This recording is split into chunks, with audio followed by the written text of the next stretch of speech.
Bonne année à toutes et à tous qui nous rejoignent sur Djibouti. Il est 15 heures sur nos antennes. L'heure de vous présenter le journal de la première édition avec ses principaux titres. À l'occasion de la nouvelle année 1448, un musulman de l'Égypte, Djibouti, s'est joint aux pays musulmans du monde entier pour célébrer cette date spirituelle majeure, symbole de foi, de solidarité et de renouveau. Sur le plan international, le président américain Donald Trump a annoncé des mesures en faveur de la réouverture du détroit d'Ormuz sans frais de passage dans le cadre de l'accord conclu avec Téhéran. Bonjour à toutes et à tous et merci de nous avoir rejoints sur Djibouti. Le président de la République exprime ses meilleurs vœux à ses compatriotes à l'occasion de cette nouvelle année musulmane. 1448 à l'occasion de l'avènement du Nouvel An musulman, 1448 de l'Égypte. Le président de la République, son Excellence Mme Marguerite, a adressé ses meilleurs vœux de bien-être, de santé, de progrès, de réussite à tous ses compatriotes ainsi qu'à l'ensemble des peuples musulmans du monde entier. Le chef de l'État a formulé le souhait que cette nouvelle année musulmane 1448 apporte d'importantes opportunités, source davantage de paix, de développement, de prospérité pour notre pays, ainsi que pour toutes les nations sœurs musulmanes. Le président Guelleh a également profité de cette occasion pour rappeler la portée historique et spirituelle de l'Égypte, soulignant sa vocation intemporelle et demeurant une source d'inspiration en matière de leadership, d'engagement et de responsabilité. L'Égypte et notre sainte religion regorge de repères multiples d'enseignements exemplaires favorisant l'acquisition d'une culture de résilience, de courage, de persévérance, des qualités indispensables pour relever les grands défis collectifs dans un esprit de cohésion et de solidarité, a déclaré en substance le président de la République, formant enfin le vœu que cette nouvelle année soit porteuse de stabilité, de progrès, d'espérance pour la nation. Le chef de l'État a prié le Tout-Puissant de préserver notre pays et notre peuple afin de leur accorder davantage de paix, de sécurité et de prospérité. À l'instar de l'ensemble du monde musulman, la République djibouti a célébré ce mardi 16 juin 2026 l'avènement du Nouvel An hégirien 1448, une date profondément ancrée dans la tradition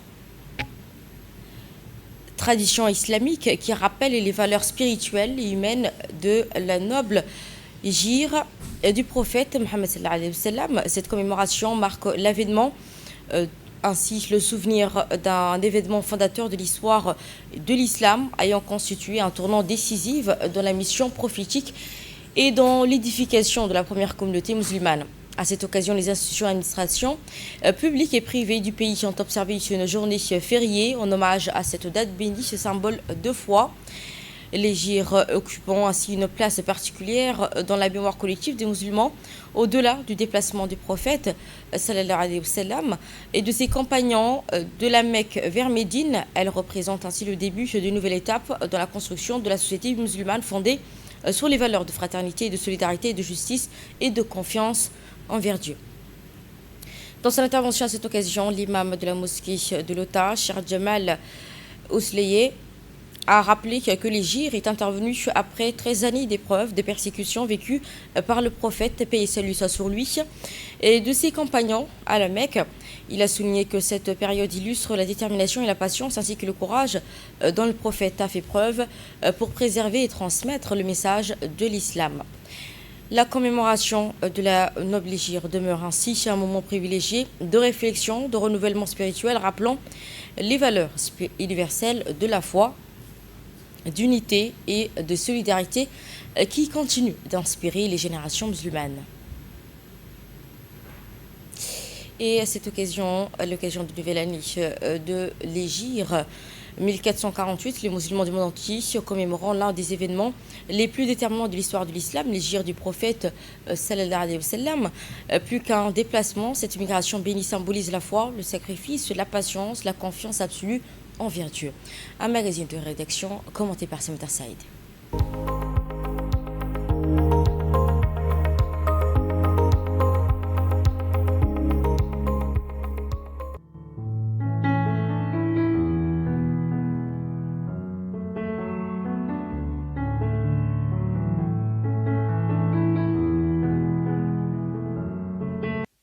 سنخرج هاتفين بالحق.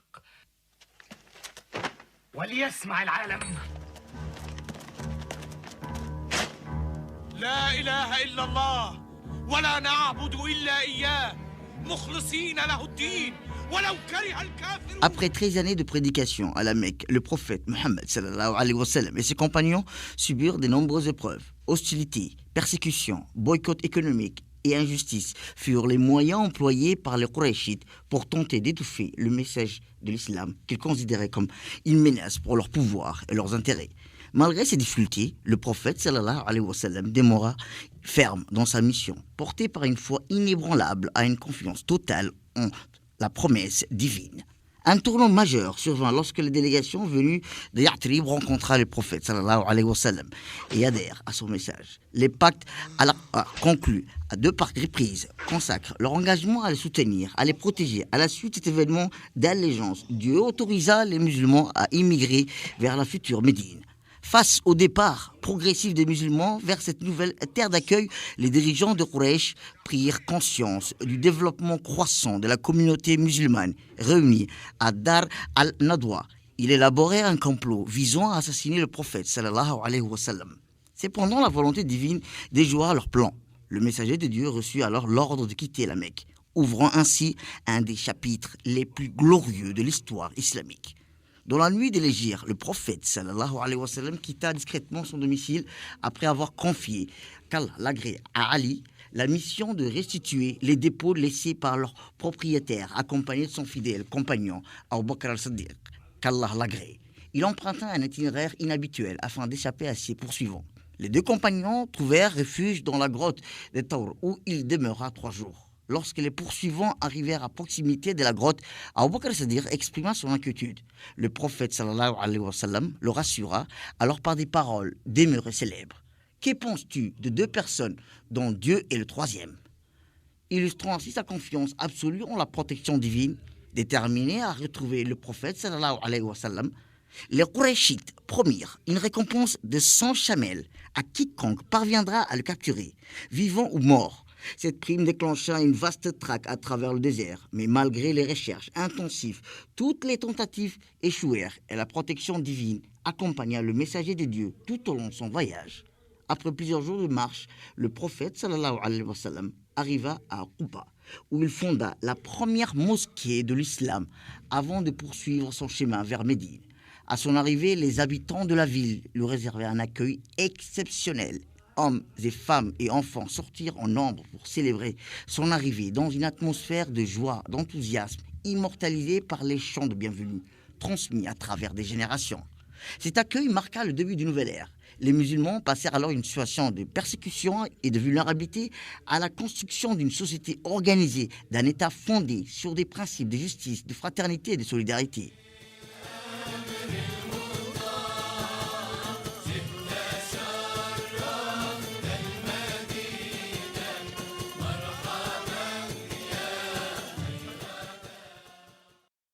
L'hégire prophétique constitue ainsi un tournant majeur dans l'histoire de l'islam.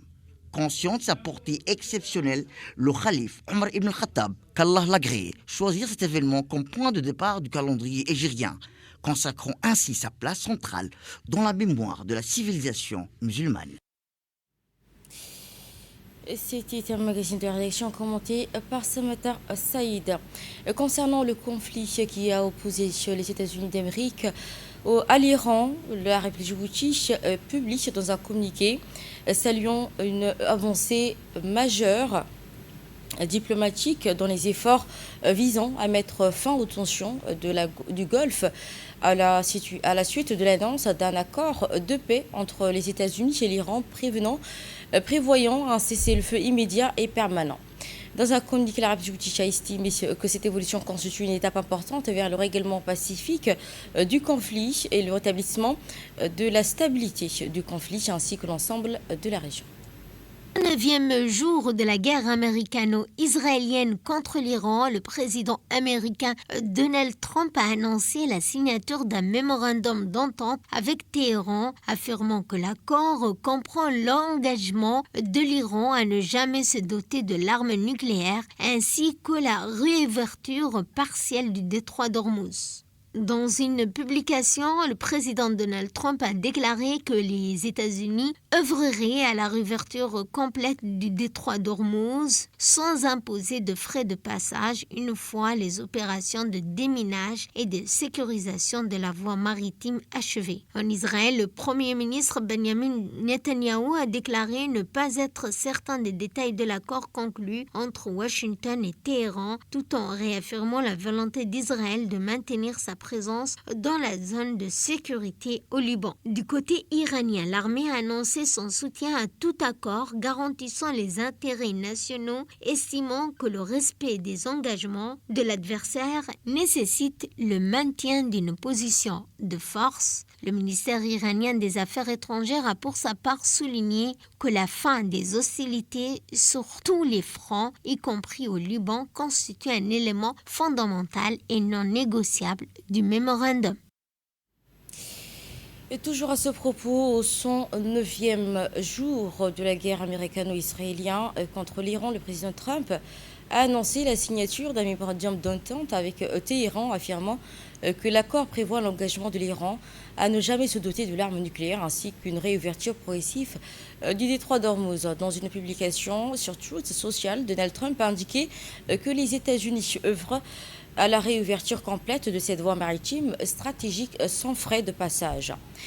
En Israël, le Premier ministre Benjamin Netanyahou a déclaré ne pas disposer de tous les détails de l'accord, tout en réaffirmant la volonté d'Israël à maintenir sa présence dans la zone de sécurité du Liban. De son côté, l'Iran affirme que la fin des hostilités sur tout le front, notamment au Liban, constitue un élément essentiel et non négociable du mémorandum. Par ailleurs, New York Times rapporte que la marine américaine prépare d'importantes opérations aériennes, maritimes et sous-marines pour détecter et neutraliser d'éventuelles mines dans les détroits d'Ormuz. La réouverture complète de cette voie stratégique nécessitera toutefois une coordination internationale étroite afin de garantir la sécurité de la navigation de ce secteur. Le sommet G7 qui se concentre également sur l'accord américano-iranien, la sécurité maritime ainsi que la stabilité qui enregistre dans cette région. Réunis au sommet du G7 en France, les dirigeants du G7 accordent une attention particulière aux récentes évolutions au Moyen-Orient, notamment à l'accord américano-iranien dont les implications pourraient avoir des répercussions majeures. Ainsi, ce sommet qui se poursuit avec au cœur des discussions les modalités mises en œuvre du mémorandum d'entente conclu entre Washington et Téhéran, ainsi que les mesures nécessaires pour assurer une réouverture du détroit. Les dirigeants examinent également la mise en place de mécanismes de coopération internationale destinés à renforcer la sécurité maritime et à protéger la circulation des navires, ainsi à assurer les acteurs économiques face aux enjeux liés à cette voie maritime majeure. La stabilité énergétique figure aussi parmi les priorités du débat. Le détroit d'Ormuz joue un rôle central dans le transport mondial de pétrole et du gaz. Les pays du G7 cherchent à prévenir toute perturbation des approvisionnements et à préserver l'équilibre des marchés internationaux. Sur le plan diplomatique, plusieurs responsables ont salué l'évolution positive de relations entre les États-Unis et l'Iran, estimant qu'elle pourrait contribuer à réduire les tensions et favoriser une nouvelle dynamique de dialogue régional, tout en appelant au respect des engagements pris par les différents partis. Le sommet aborde par ailleurs d'autres grands enjeux mondiaux, notamment le commerce international, la sécurisation des chaînes d'approvisionnement en matière de premières stratégiques, ainsi que le développement des technologies avancées et l'intelligence artificielle a été abordé durant ce G7. Éducation à présent dans le cadre de la promotion de l'innovation scientifique et technologique au milieu scolaire. Le ministre de l'Éducation nationale et de la formation professionnelle a présidé hier au collège Sans Fil une cérémonie de clôture. Le ministre de l'Éducation nationale de la formation professionnelle a présidé ce lundi 15 juin au collège de Sans-Fil la cérémonie de clôture du concours exposition des projets STEM organisé dans le cadre de l'innovation scientifique et technologique. Cette initiative a réuni les élèves issus de 10 établissements scolaires participant au centre STEM du lycée de Djibouti et du lycée de Hodan. À cette occasion, les élèves ont présenté des projets innovants conçus comme des réponses à des problématiques concrètes de la vie quotidienne qu'ils ont eux-mêmes identifiées. Les deux centres STEM ont été équipés avec l'appui de l'ONG STEM Power, basée à 10 et partenaire du ministère dans la promotion de l'enseignement des sciences de la technologie. Ces centres offrent aux élèves un environnement propice à l'expérimentation, à l'innovation, au développement des compétences du XXIe siècle à travers leur réalisation. Les participants ont mobilisé des compétences en sciences, technologie, ingénierie, mathématiques pour proposer des solutions pratiques dans divers domaines tels que l'environnement, l'énergie, la sécurité, l'agriculture, la gestion des ressources ou encore l'amélioration du cadre de vie. Après la visite des stands et les échanges avec les élèves, le ministre a salué la qualité des projets présentés ainsi que l'engagement des jeunes participants.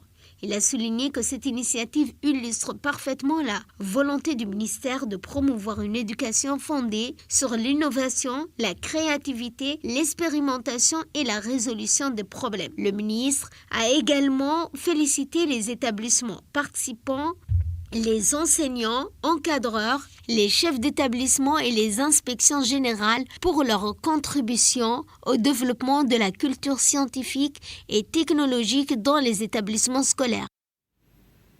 À ce propos, écoutons le ministre de l'Éducation nationale et de la formation professionnelle sur cette journée de clôture et les enjeux attendus du projet STEM. Je félicite donc l'inspection générale, les inspecteurs qui ont vraiment initié ce projet. C'est sa première année et déjà nous voyons que ce que nos jeunes sont capables de faire. Les jeunes sont vraiment très innovants, très dynamiques, très intéressés. C'est en fait les futurs cadres, c'est les futurs responsables de ce pays. L'école n'est pas seulement un espace où on vient apprendre des connaissances et puis après on s'en va.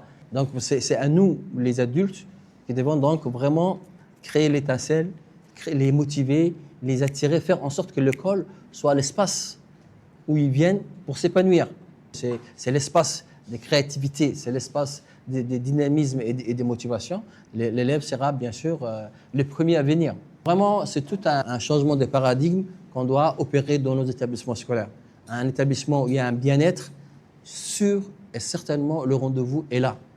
Donc vraiment, c'est très important, le bien-être d'un établissement et ces types d'activités, et des activités, bien sûr, qui intéressent et qui attirent beaucoup de gens, comme les activités sportives et culturelles. Donc nous, notre réflexion au niveau de l'inspection générale, c'est comment arriver à tirer les jeunes vers l'école et que l'école soit vraiment l'espace d'épanouissement. Parce que c'est l'établissement qui doit influencer l'extérieur. Santé à présent dans le cadre de son engagement constant en faveur de la santé et de la protection de l'enfance. Le ministère de la Santé a officiellement lancé la campagne de vaccination contre la poliomyélite, une opération majeure destinée à protéger tous les enfants de moins de 5 ans sur l'ensemble du territoire national. Prévue jusqu'au 18 juin de cette année 2026, cette campagne qui couvre Djibouti-Ville ainsi que les 5 régions de l'intérieur. Cette cérémonie officielle de lancement qui s'est déroulée au polyclinique Dr Abdillahi Renan Hayabley, en présence des responsables du secteur de santé, des partenaires techniques et financiers ainsi que des acteurs communautaires mobilisés autour de cette initiative.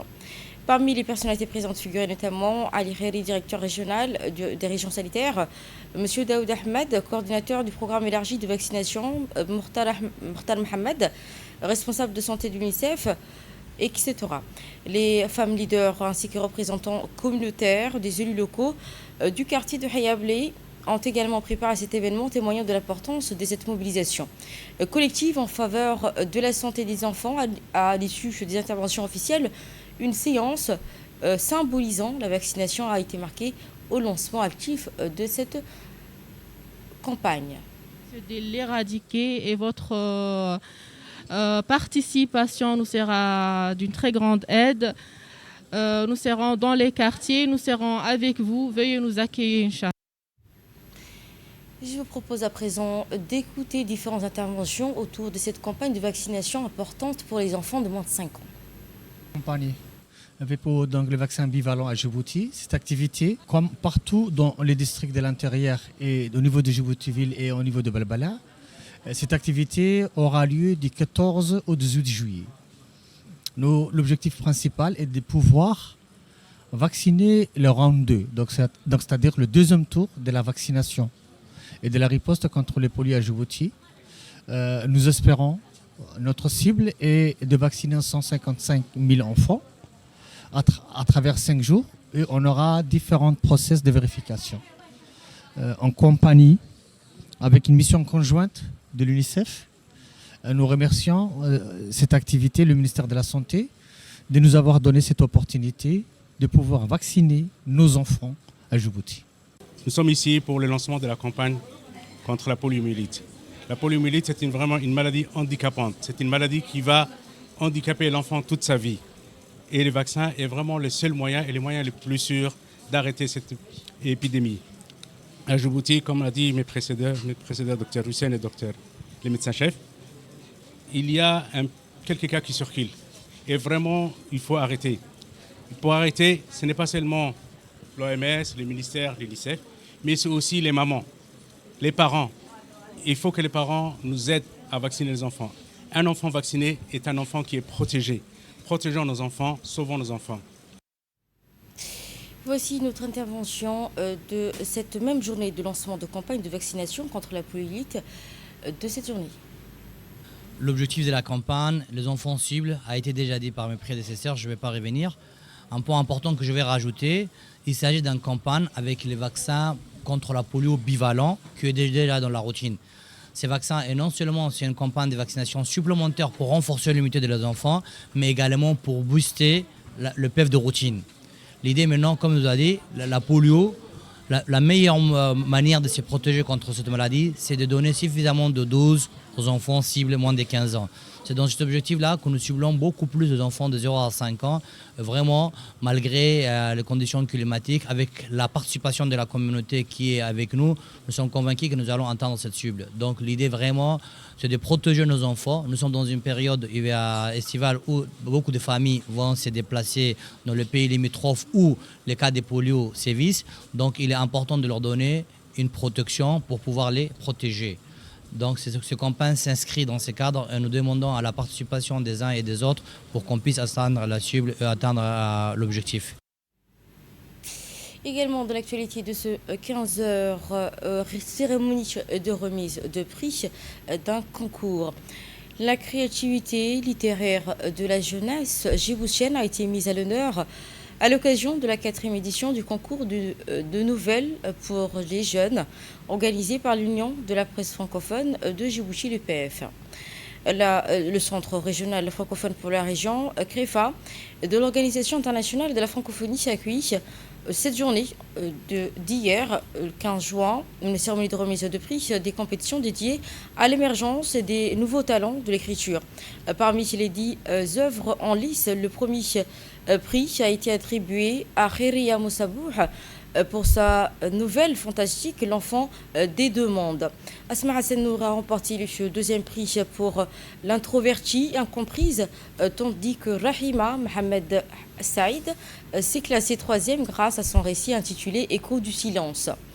Lors de cette cérémonie, le président de l'UPF, Kennedy Ibrahim, a salué la qualité de la production présentée et réaffirme l'engagement de l'association. Qui s'expriment à leur manière, avec leur cœur charnel de Djiboutiens, qui font vivre à leur manière aussi la langue française et la littérature francophone ici. Et c'est avec beaucoup d'émotion qu'on voit qu'il y a une relève. Il y a la vieille garde qui assume ses responsabilités et qui transmet.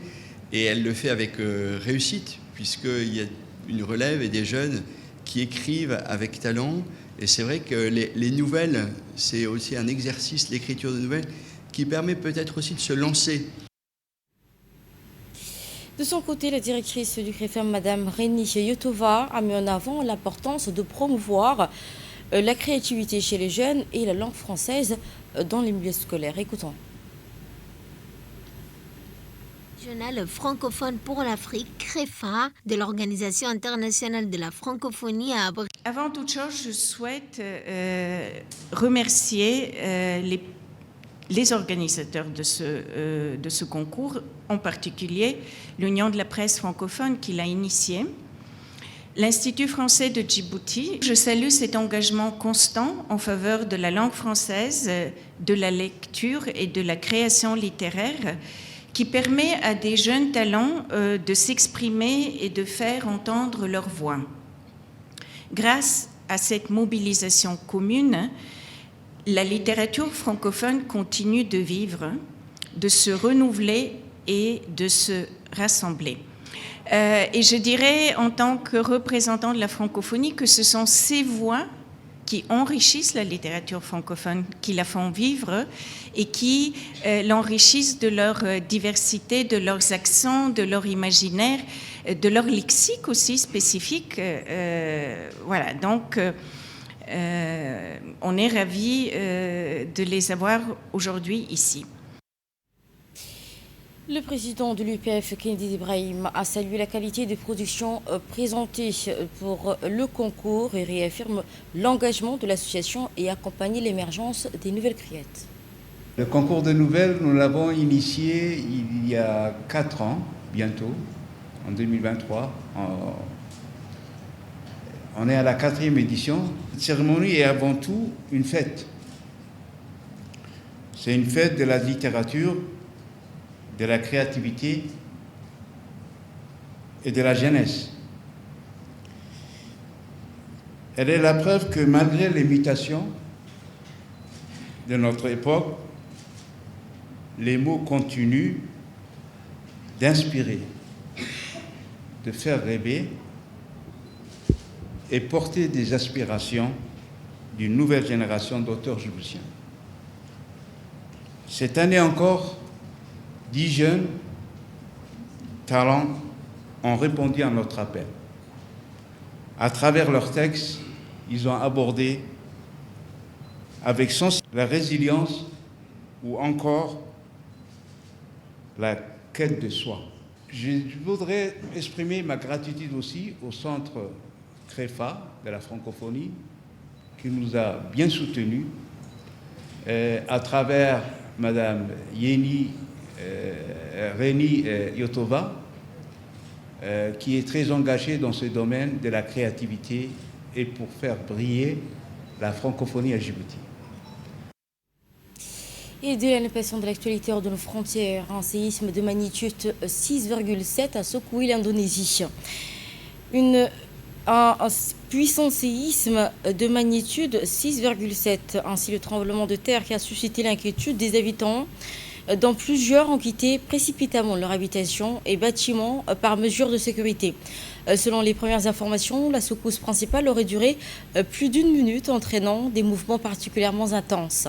Le séisme a été suivi de plusieurs répliques significatives, également ressenties dans les zones touchées, compliquant ainsi les opérations d'évacuation menées par les autorités locales. À ce stade, aucun bilan officiel concernant d'éventuelles victimes ou dégâts matériels n'a été communiqué.